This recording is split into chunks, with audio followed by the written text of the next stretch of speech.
Yes, it's true. We are still intervening in foreign elections. And I think the ones he's been thinking about are recent elections in Bulgaria. I want to go back to that clip we played earlier of former CIA Director James Woolsey speaking just a few weeks ago with Laura Ingraham on Fox News. Have we ever tried to meddle in other countries' elections?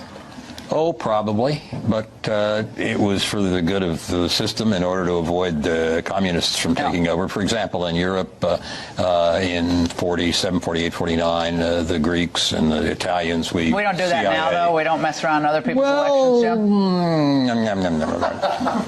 only for a very good cause. Can you do that? Do a Vine video on this former CIA director. Only for a very good cause in the interests of democracy. All right, only for a very good cause in the interests of democracy.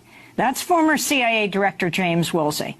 So if you could respond to what he says today, Stephen Kinzer, we're not talking about history right now, and also talk about the NED, the National Endowment for Democracy, and Trump's proposal to cut it by something like 2/3 in the 2019 budget.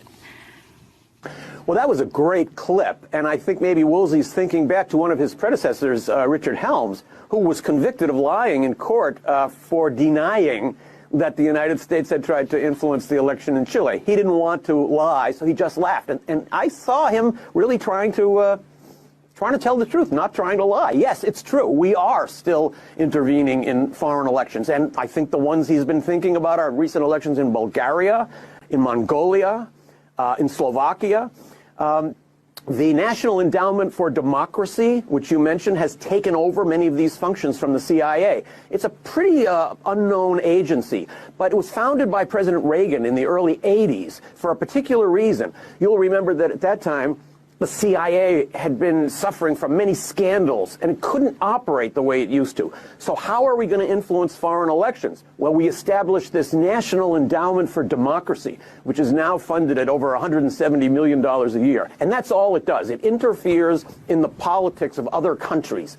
Much of its money goes through something called the International Republican Institute, headed by John McCain, and the National Democratic Institute, headed by Madeleine Albright.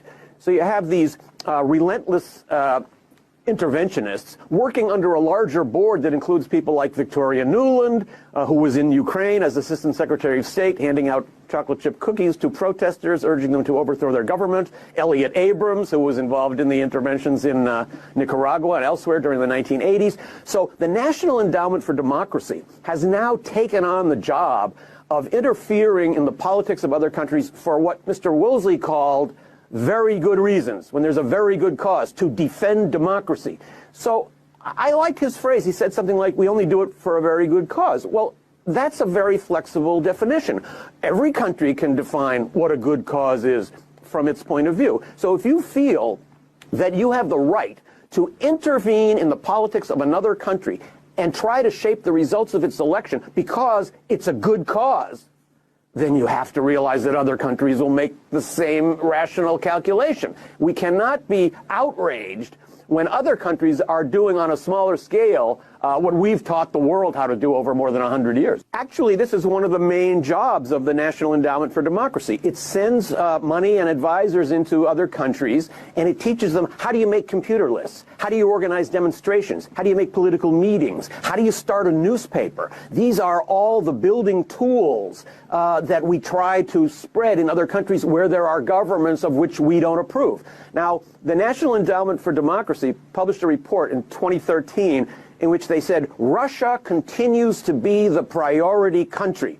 Soon after that, the Russians banned National Endowment for Democracy from working in Russia. Now the NED is working in all the countries around Russia. It's working in Kosovo and Serbia. It's working in Moldova. It's working in Ukraine. It's working in Belarus. So we are trying to foment anti-Russia movements in countries all around Russia with the aim ultimately of having the big prize of somehow being able to turn Russia into a country that would be subservient.